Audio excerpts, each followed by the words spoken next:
Uh, okay, we can start. So again, welcome from all of us. Thank you so much for joining today's session.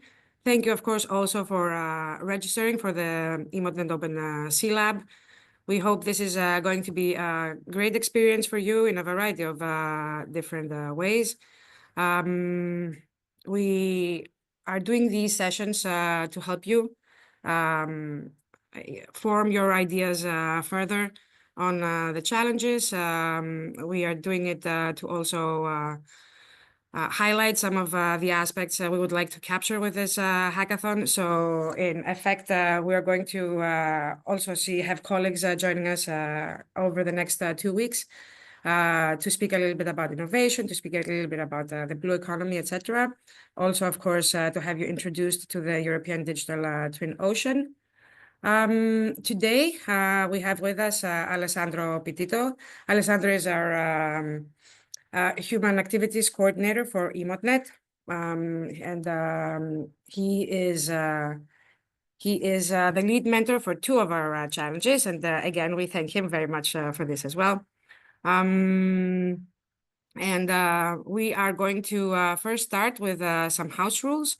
Our colleague Michele Erba is going to go through these, and we're just going to jump right into this session. We will be taking questions and answers after each presentation, so you'll have an opportunity to ask anything that you may want.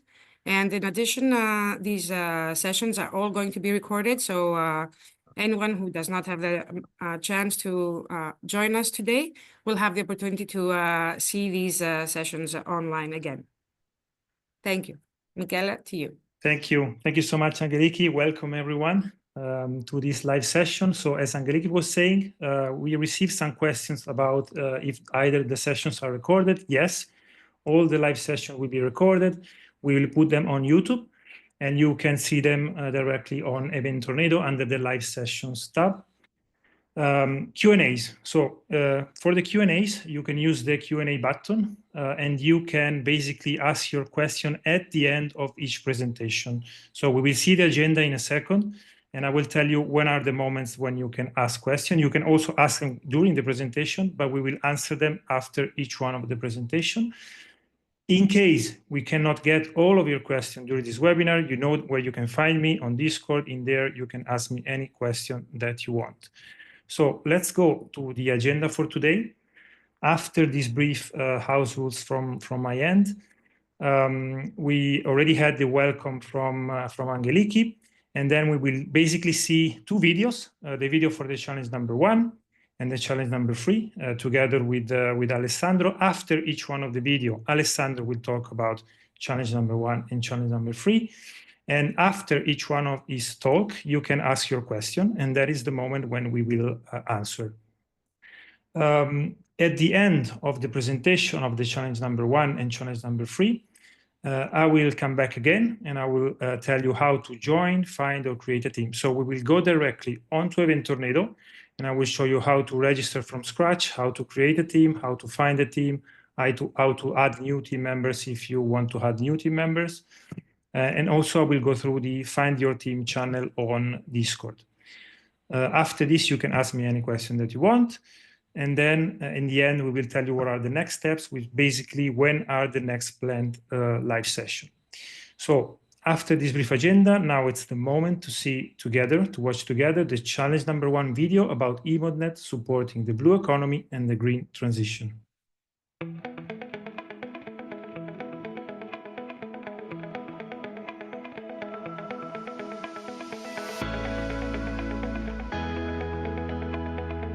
My name is Alessandro Pititto and I work at EMODnet.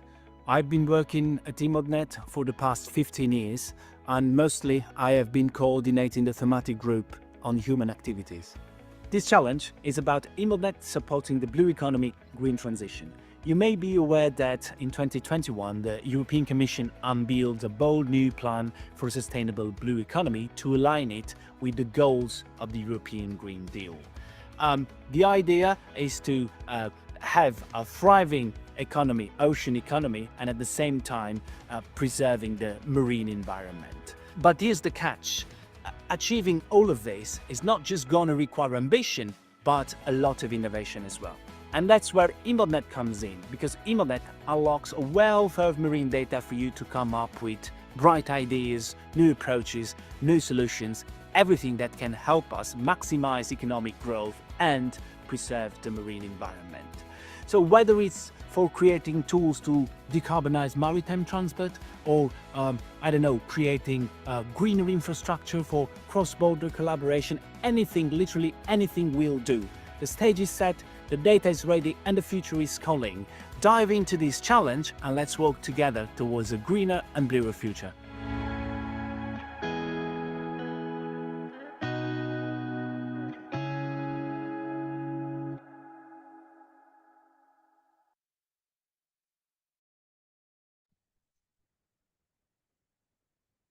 All right. So welcome, Alessandro. And yeah, the stage is yours. Thanks and good afternoon, everyone. So this challenge, I think I mentioned a few key pieces of legislation in the video. First of all, the European Green Deal. Then you may be aware that the European Union has very ambitious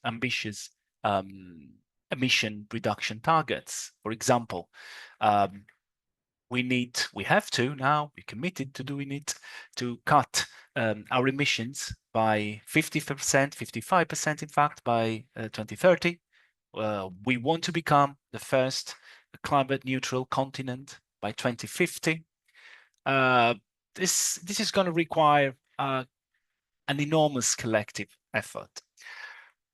And if you analyze the strategies and the related policies and other pieces of legislation that connects everything, you may find that the blue economy has a key role to play. There is a lot of potential in the blue economy for decarbonizing our economy, for contributing to achieving these goals. And I would say that this is a twofold challenge. We can look into how the blue economy can contribute to the overall decarbonization objectives. And in doing so, we can also look into how we can decarbonize the blue economy itself. Now, what is the blue economy? For those of you who may not be familiar with the term, blue economy includes all activities, economic activities in this case, that are directly or indirectly linked with the ocean and the coast, of course. So there are some activities which are, I would say, pretty straightforward, such as fishing, fish farming, maritime transport, what we call usually the traditional blue economy sectors. And there are newer emerging sectors as well, offshore energy, for example, wind energy or tidal energy, wave energy, blue biotechnology. What is that about? It's about biotechnology based on marine compounds. Desalination is also a part of the blue economy. Anything that is a connection with the ocean is part of this blue economy. Now, the potential I was mentioning is really huge. I made a few examples in the introductory video. In retrospect, I regret giving you examples because it might be seen as a way to guide you or constrain you at the end. In fact, you've got endless possibilities to work with. We mentioned maritime transport, of course, is something that is worth reflecting upon. It's a very carbon efficient mode of transport. I think only train performs better than that. But still, maritime transport is also a high polluter, a big polluter worldwide, despite the industry has undergone considerable effort to decarbonize itself. But things can always improve. We mentioned green infrastructure. We have offshore renewable energy.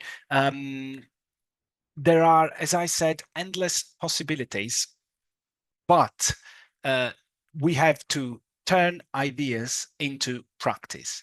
And how are we going to do that? Well, it's 2025 through data, of course. So EMODnet is fundamental in this sense. In and of itself, EMODnet is not a blue economy initiative. It's the observation and the marine observation and data network, a team that we make available data, interoperable and fair data, harmonized data. And in doing so, of course, we support the blue economy development. We do this bottom up, in fact. We make available the data and entrepreneurs, workers, researchers use it to turn data into insights and then develop products, for example, or make more efficient processes, etc. So I like to see this as a machine, a car, a green car, if you want to. So EMODnet gives you the fuel, so the data. Then you've got a terrific infrastructure available today. Think of the Edito project, for example. Now we could see Edito as the engine fueled by EMODnet data. And then what are we missing? We are missing good drivers that can take us to unexplored routes, which is the essence, I would say, of a hackathon. So when I say that I regret making examples, it's because, in fact, what I love about hackathons is that there's a lot to learn for us as well. Who've been working in this sector for, well, decades, unfortunately. We need to experiment with the data, to try on new approaches, even though some of these might be dead end, it's still worth trying and creating something new. And there really is a wealth of marine data available. There is a terrific infrastructure I mentioned, and with your ideas, we could try on and develop something new. Again, think of anything that is that humans are doing in the ocean. That is the blue economy. A definition in a nutshell would be things that humans are doing in the ocean. And in the blue economy, we have basically two elements. One, okay, it's in the word economy, right? So it's about making money. People that are working in the ocean, they doing it for the money. But the blue component is not just the fact that these things are happening in the marine environment, in the ocean or in the coast. It also conveys a sense of awareness that there is no economic growth without caring for the environment, for the good status of the marine environment. So we've got these two elements. It has to be efficient from the economic point of view. It has to be sustainable for the environmental point of view. If we combine these, we can ensure that long-term economic growth. So really, again, just don't put any limits to your imagination. This is really about finding new ways to sustain and support this blue economy green transition. And remember, quite importantly, I mentioned this before, but it's worth stressing this. It's quite important to remind that it's a twofold process. So it's not just, partly it's the how to decarbonize the blue economy itself, but another part is also how the blue economy can contribute to decarbonization in general. That's it. I don't want to talk too much. I prefer to leave the floor for questions and answers. Thank you.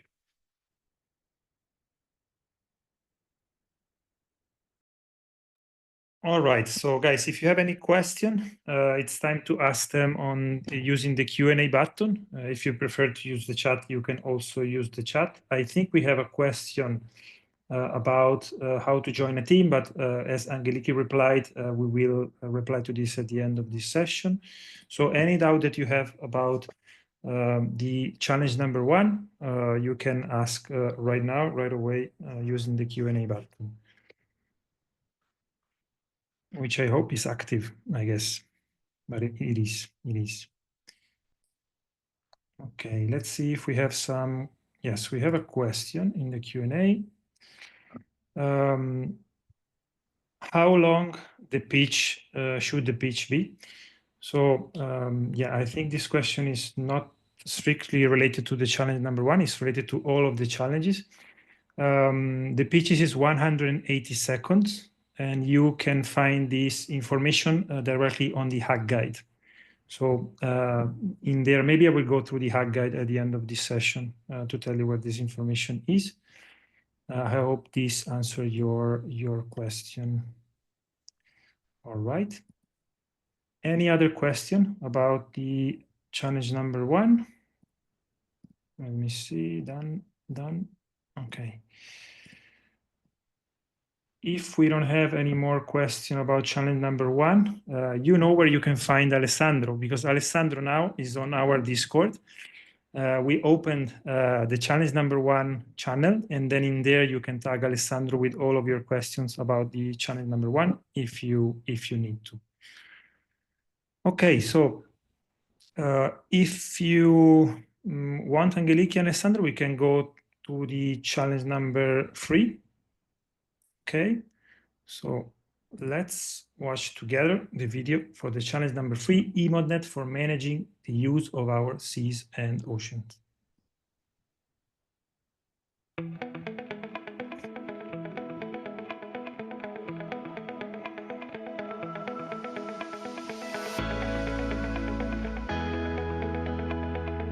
My name is Alessandro Pititto and I work at EMODnet.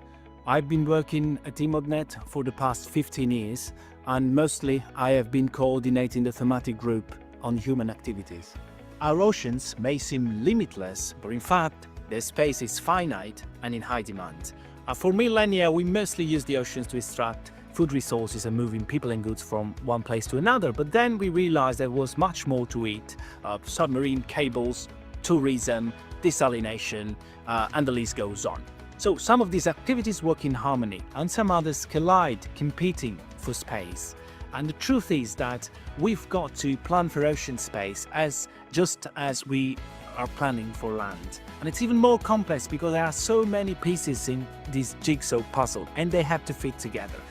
To do this, you're gonna need data, lots of data. So we've got to know where activities are taking place, how much money they're generating, what risks they pose to the marine environment, and so on. So that's where you come in. This challenge is EMODnet for managing the use of our seas and oceans. It's your chance to turn ocean data into actionable insights. It's your chance to radically change the approach through which we plan for ocean space. You can think about artificial intelligence, you can think about machine learning or big data. I don't want to put any limit to your imagination. The possibilities are endless and the stakes couldn't be higher. So let's rethink together how we manage ocean space. Dive into the data, explore the opportunities and create the tools that will guide us towards a better future. The ocean is calling. How will you answer?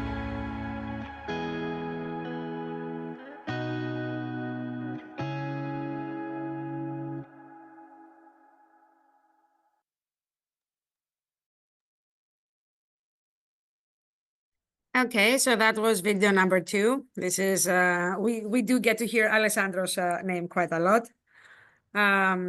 He will now discuss a little bit on this challenge as well. And again, I cannot stress this more. You will hear it a lot of times during this warm-up session that mentors and coaches are really also part of your team. So just take advantage of it. They can only make you, they can only help your ideas become even better. So let's hear from Alessandro again, and then we go back to a Q&A. Brilliant. So, hi again.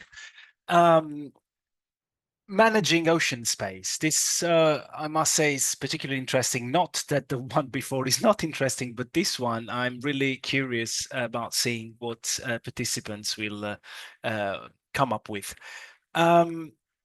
So I mentioned I started the video by saying that the ocean may seem limitless, but in fact, its space is finite. This is something I say quite a lot when I'm invited to speak at any events about managing our oceans. It's true, anyway. It's true. 70% of this planet is made of water. Bit more than that, I guess. So one may think, okay, but we got a lot of space in the ocean. In fact, we don't have a lot of space in the ocean, because what we are doing in the ocean, it takes place in a small part of it, usually close enough to the coast. Yes, true, we have ships going from one region of the world to another, but most human activity in the ocean takes place close enough to the coast for obvious reasons, because otherwise it becomes uneconomical to imagine, a fish farm that is located hundreds of miles from the coast. It doesn't make any economic sense. And the fact that so many activities take place in close to the coast, of course, poses challenges, because how do you make sure that different entrepreneurs, different sectors, different activities can take place? Do you prioritize them?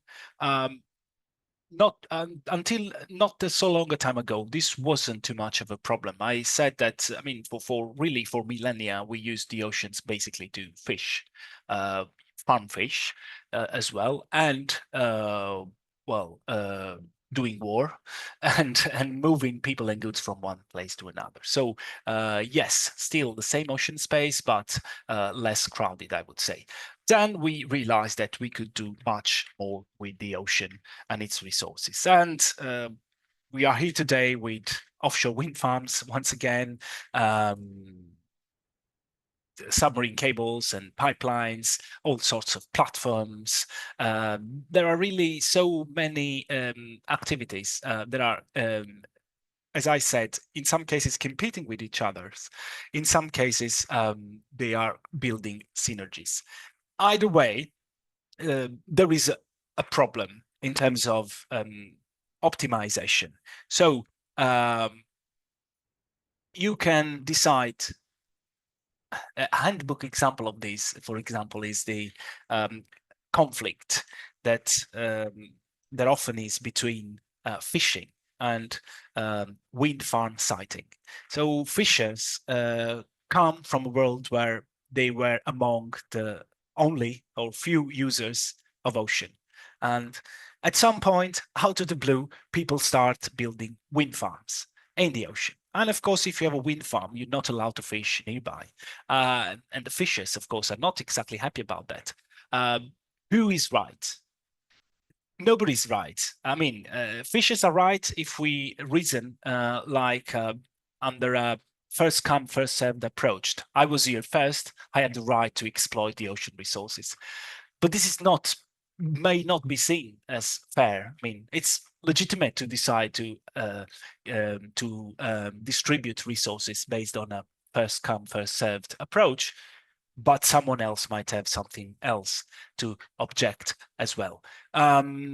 Which is why we need to plan for ocean space. And this is really a problem of optimization, because you've got this area of the ocean and you have several uses, and someone has to decide where each activity can take place. It's essential. It's absolutely essential. Otherwise, you could have, I don't know, offshore oil platform in just where people are swimming, for example, or in a protected area, or you can have cargo ships going back and forth, and only to find that there is a wind farm in the middle of the route. Planning is really essential.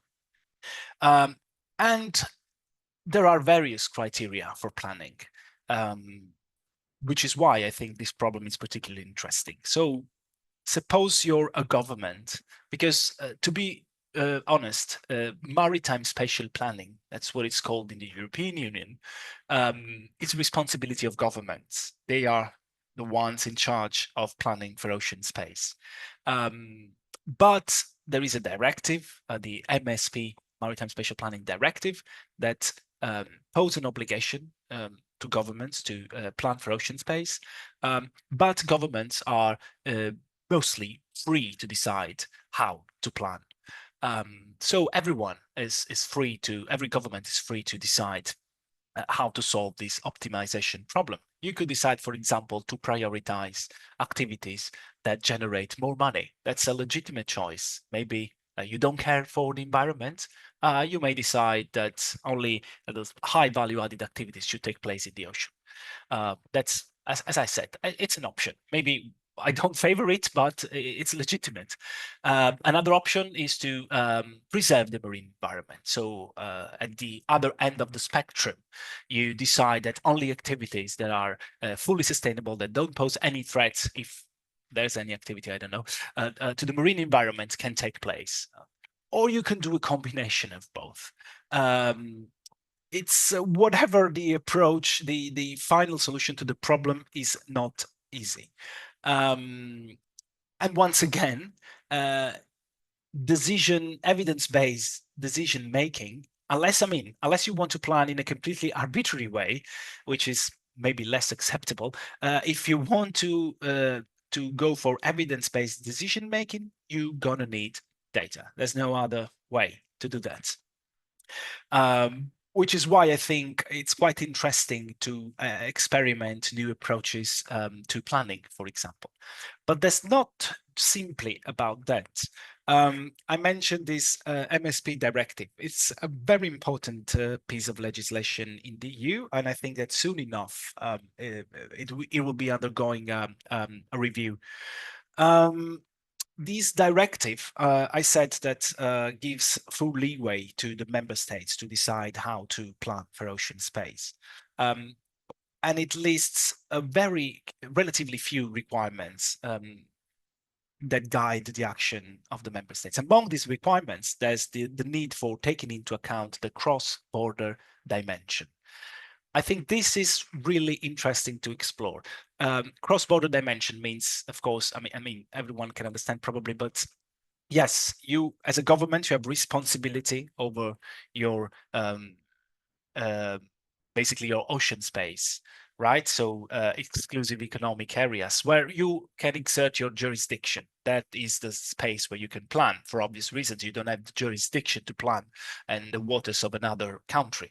That's obvious. But the EU stated that governments, while planning, should take into account the cross-border dimension. Now, this is a sort of a soft obligation. It's difficult to say, okay, you didn't take into account the cross-border dimension, but it's a very important obligation because oceans have no boundaries. So if I'm planning without taking into account the cross-border dimension, I may just create problems to the ocean anyway, maybe in the waters somebody else, or think of, for example, fish stocks. I mean, usually they don't care about state borders.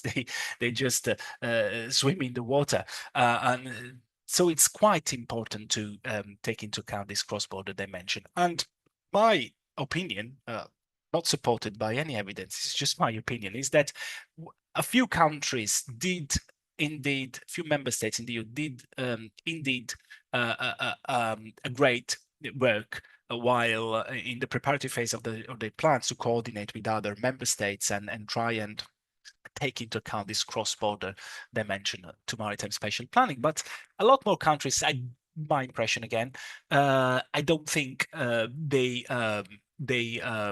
factored in the cross-border dimension to an enormous extent. It's exactly where you could help, in fact, because usually governments have a lot of data, more data than you can find on EMODnet when it comes at least to human activities, which is the thematic group that I know better. There's, I mean, no way we can match the availability of data that governments have, for the very simple reason that they have data that are not in the public domain and will never be in the public domain. So end of story. If you look at one country, EMODnet can never compete with data availability. But what the edge that EMODnet has over all governments together is that we have access to all data in a harmonized way, which is essential to cross-border spatial planning. again, because if yes, you may have the data you need in your country, but then you need to also consider what's happening around you. EMODnet in that is fantastic and unrivaled. You're not going to find that amount of data elsewhere in Europe. I feel I might be bragging about it, but it's true. This challenge is about that. So we have a limited space.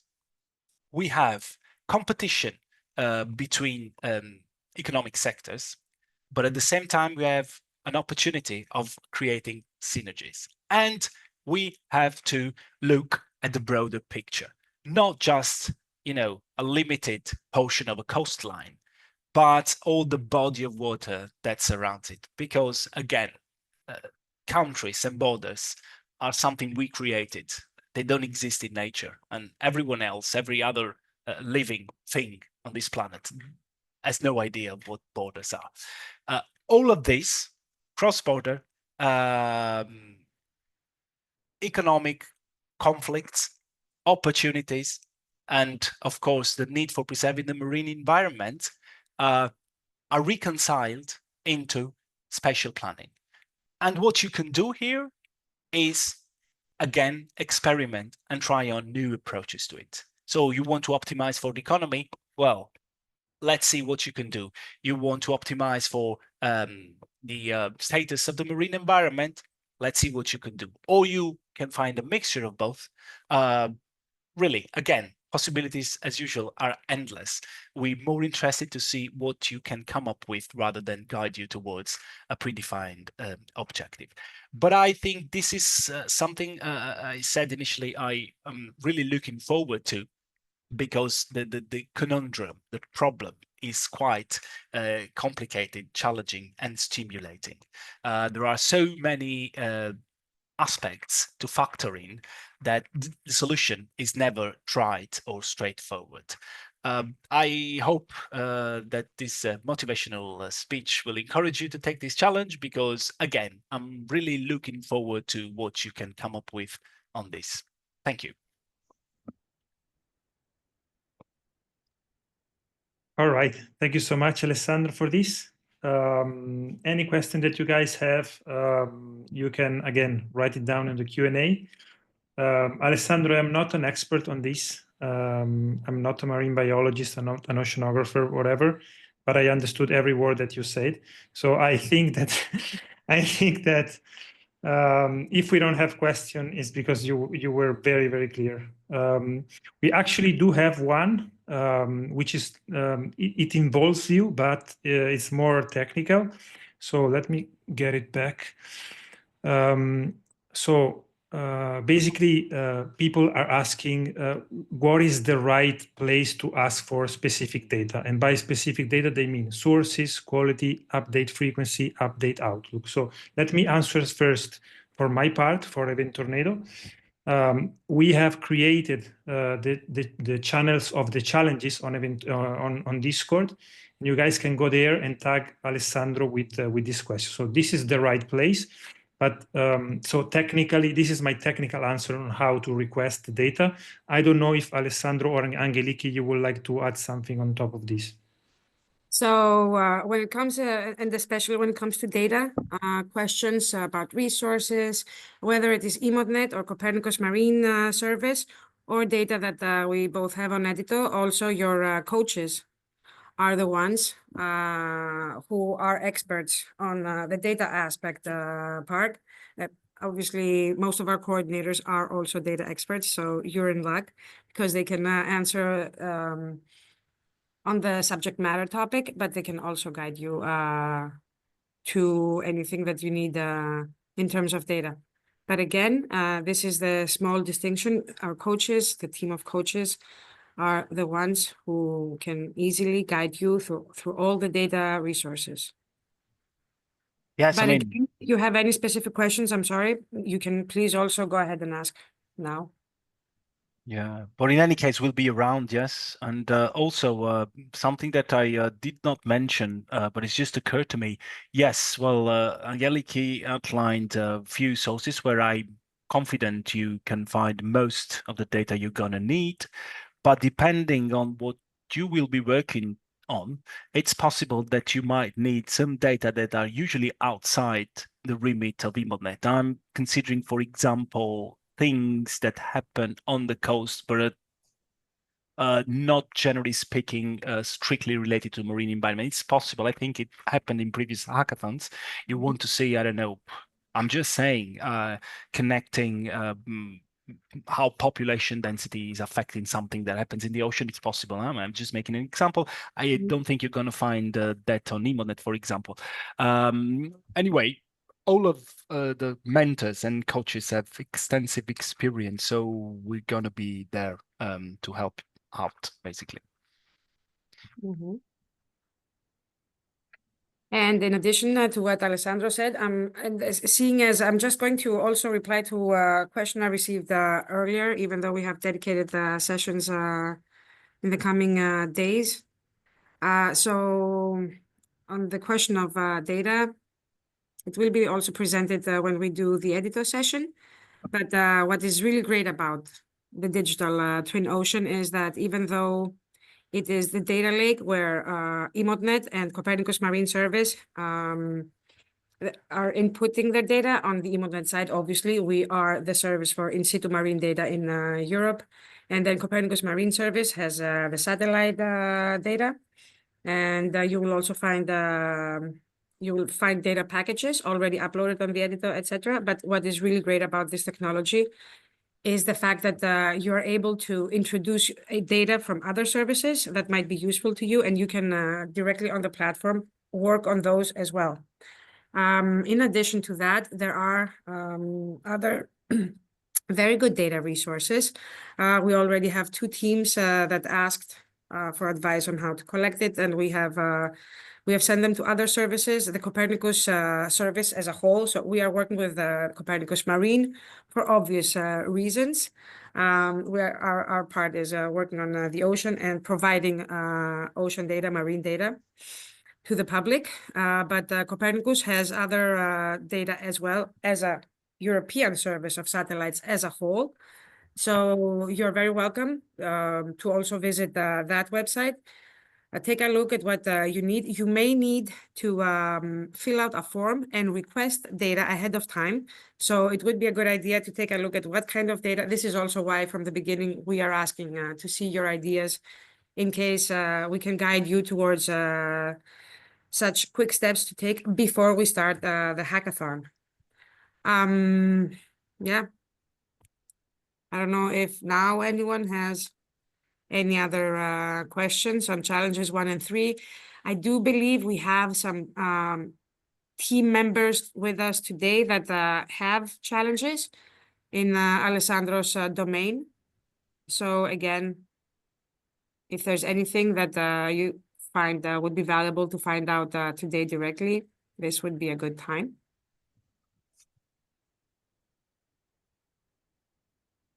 If I may give another suggestion, well, you may disregard it, but in my experience, don't start from the data. Start with a problem you would like to solve and then look for the data. We're going to figure out what data we can use. If we don't find any useful data, we'll figure out something else. But don't get constrained by the data. I would do it the other way around. Start from the problem and then we'll search for the data that can solve it, help solve it. That is great advice.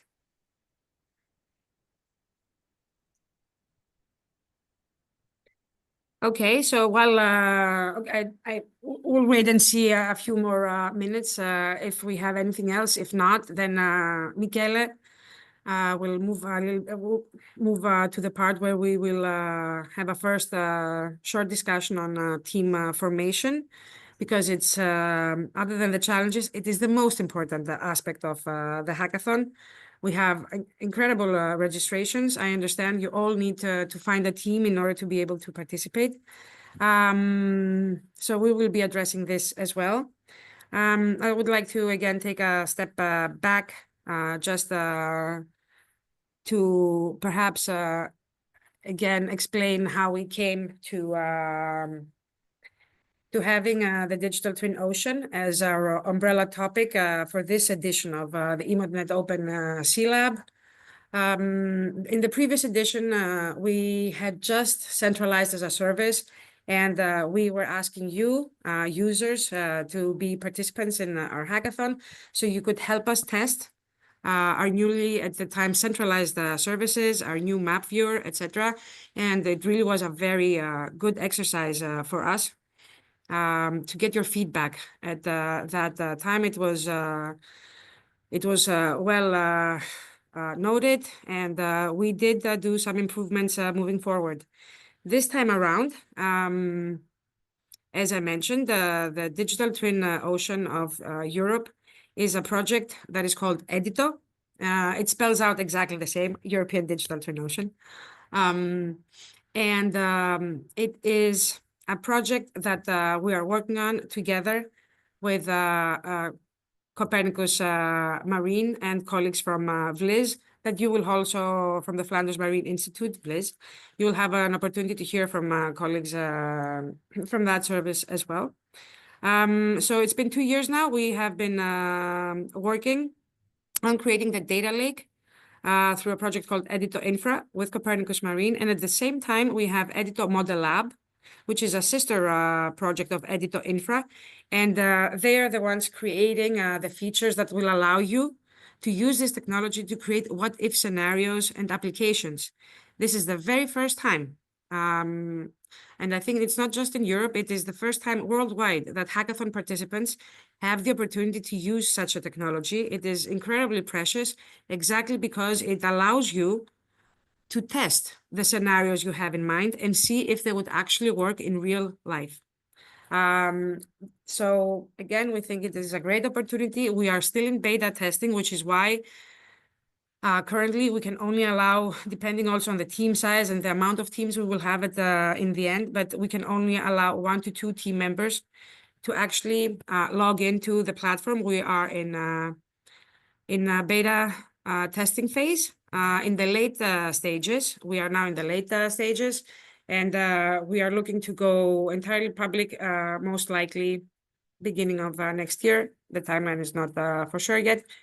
But what we are asking is your input to everything that we have been, to all the features and applications that we have added to the platform so far, and you will be the first ones who get to test it outside of EU Horizon projects. And to really try it out for real world applications and help us improve before we actually go public. I don't know if there are any questions connected to this. Okay, Michele is going to tell you all about the Discord account. You need to be, I'm sure there will be a way for you to join and to find the best right coach and how to exchange. Again, all of this is going to become perfectly clear. Every coach, to be honest, in my opinion, every coach is the right coach if they have time. That will be great. And we will be assigning specific coaches to your team. So that will become a bit clearer also in the coming days.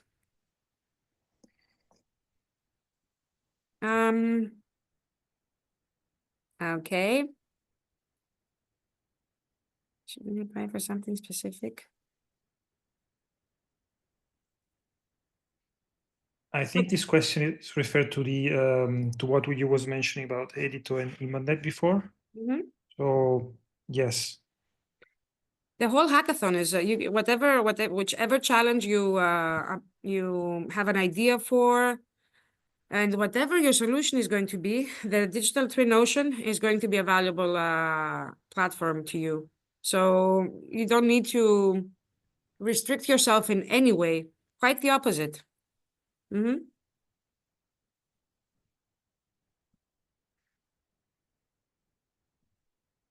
Okay. As Michele said, Alessandro, you did a great job in explaining yes.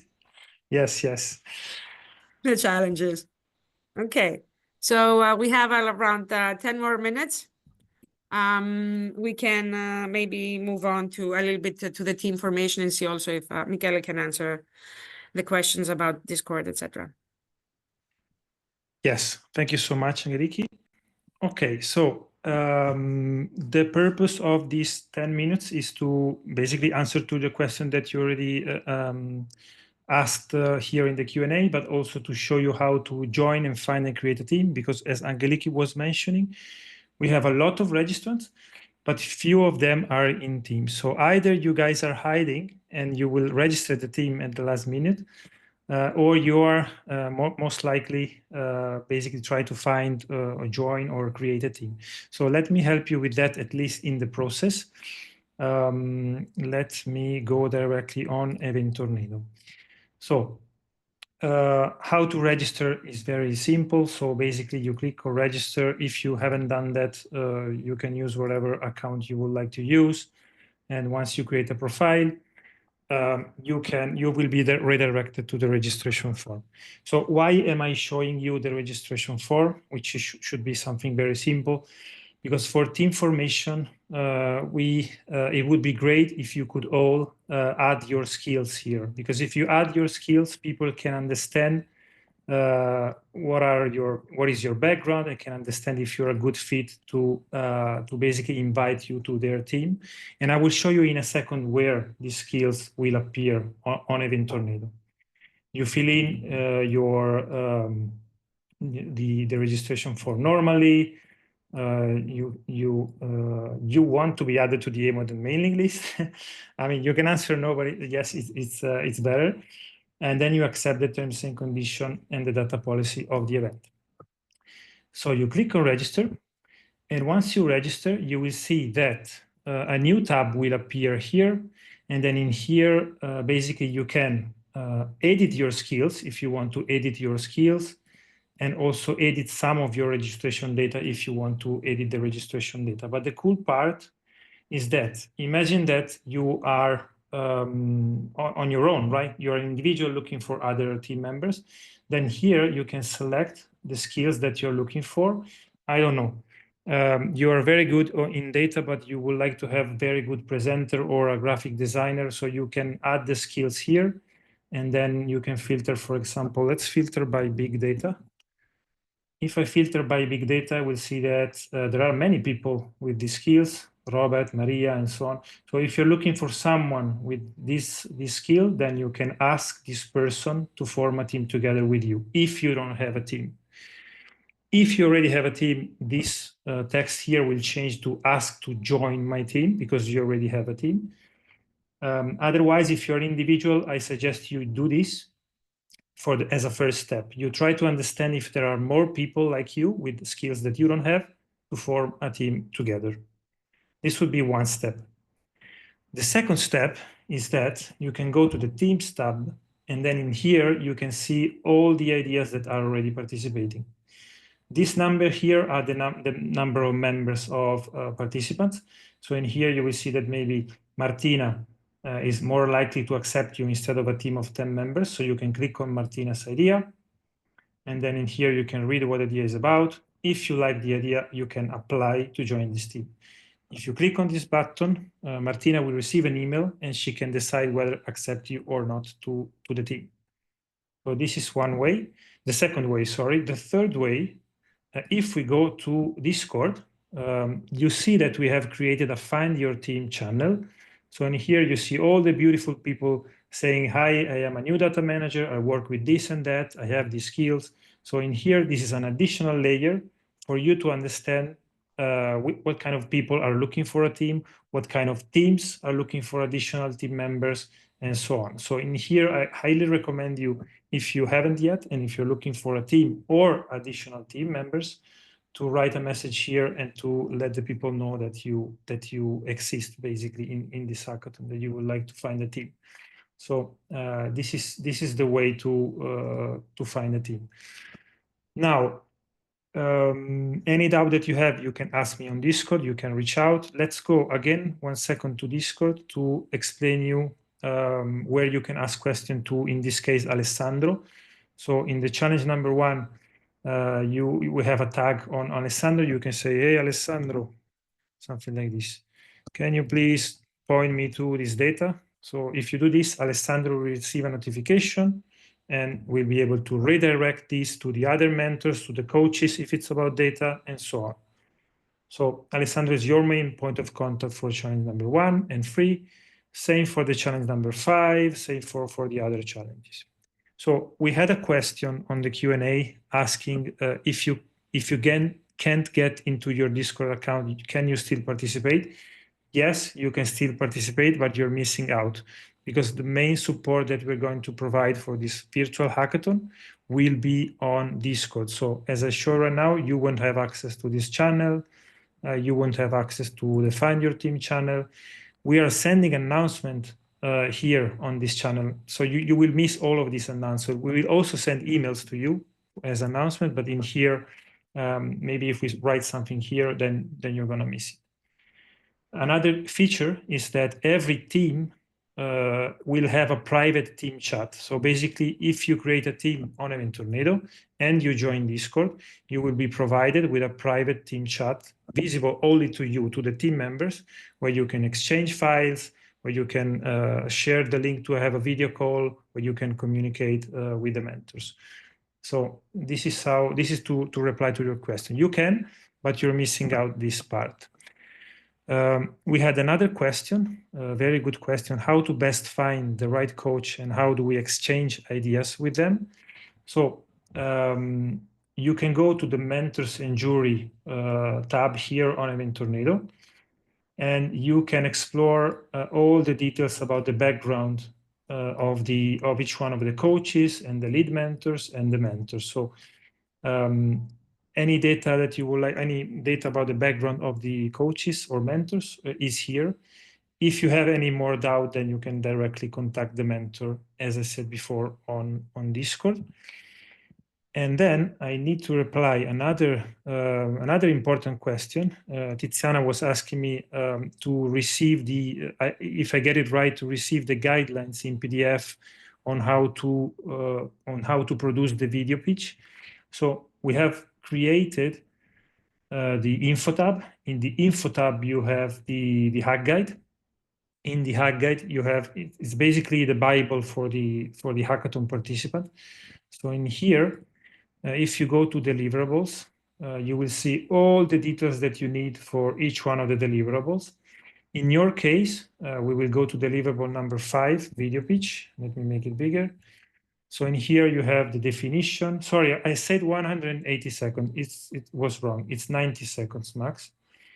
So basically here you must provide the what, who, and how of your solution, how to share it, the format. You cannot contain copyrighted music. So any tip on how to pitch, maybe we can discuss it. We can discuss it directly on Discord. Basically, if you want to understand how to let's say structure the pitch, what you should say, then maybe we can have a dedicated session on Discord and we can provide you with these details. But yeah, okay. Other questions? Let me see. Challenges should be individually or you'll do them in the team. So it works like this. Let me go back to EventTornado. Each one of the teams, for example, this team has 3 members. If I click here, you will see that this team is participating in the challenge number 3, EMODnet for managing the use of seas and oceans. So these 3 people all together in a team are addressing the challenge number 3. And it's the same for the other teams, right? So each one of the teams is addressing one challenge. So if I filter by challenge number 2, for example, you can do that here on the Teams tab. You will see that we have 3 teams addressing the challenge number 2. So I hope this answer to your question. Okay, let me see. This was answered. This was answered. This is another very good question from Ikare. Can we address more than one challenge? So if you want to address more than one challenge, my opinion is this, that Angeliki, you can of course build on top of that or share your opinion. But my opinion is that if you want to address more than one challenge, then you need to split the team in two if you have several team members, right? Maybe you are 6 people and 3 of them can address one challenge and 3 other can address another. But maybe you have a different opinion on this, Angeliki. Let me just tell that on Event Tornado is not possible to create 2 teams with 1 user, 1 email, 1 user, 1 team. So I just want to say that, as Michele said, this is indeed the technical answer. But if you do have an idea that you feel is where you feel that your challenge is constraining you, this is why we have challenge number 5. It is an open challenge, and you're welcome to register your idea there. And there you can obviously also form your idea and add more dimensions and layers to it as you see fit. So that is absolutely the way you can also go. And maybe it will be best for you to not constrain yourself any further. I also see that we have another question from Icar about whether you will be able to pitch. I'm not sure if you mean where you might need to pitch. Icar, if you're referring to the live session number 3, matchmaking and information, then you will be able to pitch. You're on the list of the pitchers. But it is on Friday. And once again, let me remind you guys, if you want to join the live session number 3 and speak about yourself and the team, you just write me an email. I sent you all the details. All right. Thank you to you, Ikari. Well, Michele, I see that it is 4 p.m. An hour has gone by very quickly. Yes. We've had some interesting questions. Michele is going to just take you very quickly through next steps. From our part, I would once again really like to thank Alessandro Pititto for being a lead mentor for both of these challenges. Thank you, Alessandro. And Thank just you. again, let the participants today know that we are having on the 18th another moment where during our sessions where we will hear from Blue Economy and a little bit more about the use of EMODnet data in the Blue Economy. So I hope that we will see you there as well, and that it's going to be very useful for you. Michele, over to you. Thank you very much to everyone.